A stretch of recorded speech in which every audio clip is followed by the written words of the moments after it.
Welcome my channel Mithila जी की दुनिया। दोस्तों, आज हमने बथुए के साग का और मूंग की दाल का सपेटा बनाया है।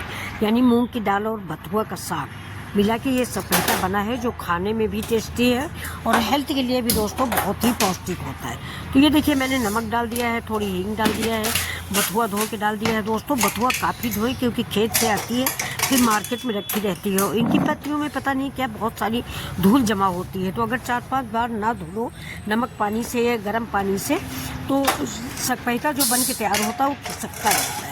तो ये देखिए, मैंने 2-3 सीटियों के बाद मेरी मूंग की दाल है और बथुआ का साग है। मुश्किल से 2 मिनट में पक गया है। और ये देखिए, मैंने साधारण बनाया है बिल्कुल। ज़्यादा हमारे घर में मिर्च मसाले कोई खाता नहीं है, और ऐसा भी नहीं दोस्तों, हमारे यहाँ सपेटा सिर्फ लहसुन मिर्च और हींग से बनता है। ज़्यादा मसाले हमारे यहाँ सपेटा में नहीं डाले जाते। हरी सब्जी में, किसी सब्जी में, हमारे मायके ससुराल दोनों जगहों पे सिर्फ लहसुन मिर्चा या हींग डाला जाता है। और बाकी सारे मसाले जैसे धनिया है, गरम मसाला है, सब्जी मसाला है, ये सब नहीं डाले जाते हैं। न खड़े गरम मसाले डाले जाते हैं। अब देखिए, इधर मैंने भगोने में चढ़ा दिया है पानी, और इसमें डाल दिया मैंने थोड़ी सी हींग। अब इसमें हम अरिहन के लिए पानी ये गर्म कर रहे हैं, जो अरिहन लगाया जाता है।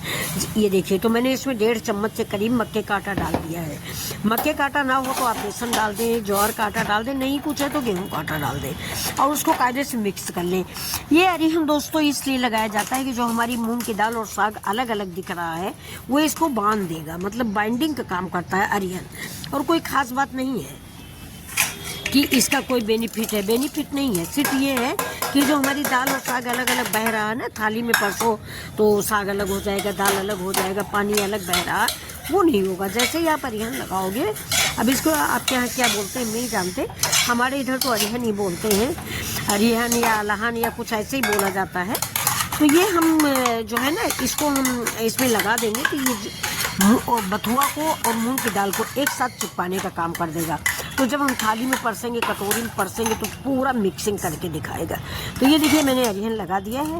अरिहन लगाने के बाद इसको हम पका लेंगे थोड़ा सा। देखिए, बेसन तो मैंने, वो मक्के का आटा तो मैंने पहले ही पका लिया था, लेकिन फिर भी उधर थोड़ा धीमी आंच पे पका लेंगे।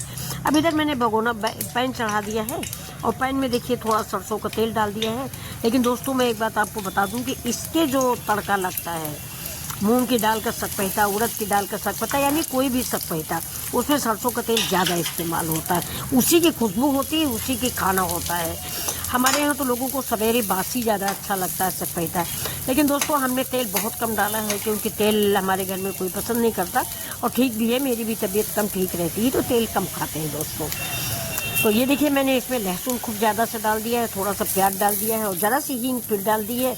अभी देखिए, थोड़ा सा टमाटर डाल दे रहे हैं। वैसे सपेटा में हमारे यहाँ टमाटर नहीं पाता फ्रेंड्स, लेकिन ये कटा रखा था तो लग रहा है थोड़ा पौष्टिक होता है, डाल देते हैं।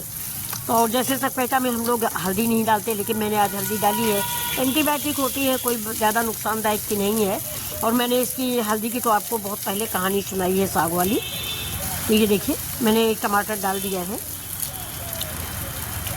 ये तो थोड़ा सा नयापन आ गया है, नए डिजाइन का, नए ज़माने का। और हमारे तो टमाटर दोस्तों नहीं पड़ता, सिर्फ चमचा भर के तेल, और उसी में ढेर सारा लहसुन और ढेर सारा हरा मिर्चा, और डाल के बस सपेटा बन जाता है। तो बहुत ही टेस्टी सपेटा बनता है, जो कि ज्वार की रोटी, आप शायद जानते हो, गांव में जुंडी बोला जाता है, वैसे शुद्ध शुद्ध ज्वार है। ज्वार की रोटी, बाजरे की रोटी से सपेटा बहुत अच्छा लगता है दोस्तों। ये देखिए, लेकिन ये सब गांव के खाने हैं। अब यहाँ शहर में कहाँ रखा है, अगर मंगाओ भी तो गैस पे रोटियाँ पकती नहीं है। मक्के की, बाजरे की, ज्वार की रोटियाँ दोस्तों गैस पे नहीं पक पाती। इनके लिए चूल्हा बनाओ, फर्श खराब होगी। तो इसीलिए मन मार के पूड़ी बना लो या रोटियाँ बना लो, लेकिन वो स्वाद नहीं आएगा जो आपको गाँव के चूल्हे की रोटियों में आता है।